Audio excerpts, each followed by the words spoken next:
Hi everyone, welcome back to our mini blog. ঘড়িতে যখন ঠিক বিকেল 4টে রেডি সেডি হয়ে বেরিয়ে পড়লাম আমাদের যাত্রাপথের উদ্দেশ্যে। এই হচ্ছে আজকের আমার ড্রেস আপ।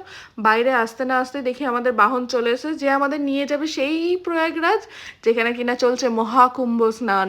তো আমিও চলে গেলাম সেই মহাকুম্ভ স্নানের উদ্দেশ্যে এবং আমার ফ্যামিলিকে নিয়ে, মা, বাবা, ভাই, আমি, পিসু এবং কৌশিকদা। যাই হোক, গল্প করতে করতে চলে এলাম সুদূর ঝাড়খণ্ডে, যেখানে আমরা মুড়ি এবং আলু ভাজার সাথে আজকের ডিনারটা জমিয়ে করলাম। গাইজ, আমরা এই মুমেন্টে রয়েছি ঝাড়খণ্ডে। তো আমরা এখানে খাওয়া দাওয়া টুকটাক যেগুলো বাড়ি থেকে এনেছিলাম সেগুলো করলাম। এবার আমরা বেরোবো। তো এখানে একটা গাড়ির ফোকাস লাইটে আমি ভিডিওটা করছি। খাওয়া দাওয়ার শেষে গাড়ির চাকা আবারও গড়াতে থাকলো, উপভোগ করতে থাকলাম রাস্তার সৌন্দর্য এবং আমাদের মোড়া খুনসুটিগুলি। এইভাবেই একটা রাত অতিক্রম করে পরের দিন সকালে পৌঁছে গেলাম আমাদের গন্তব্যস্থলে। ফাইনালি আমরা চলে এসেছি এখানে, বাট এখনও স্নান করার ওখানে যেতে পারিনি। আর এখন বাজে সকাল 10টা, সাড়ে 10টা হবে আই গেস। তো পিছনে ওরা ব্যাগ বার করছে, আমার পিঠে ব্যাগ রয়েছে।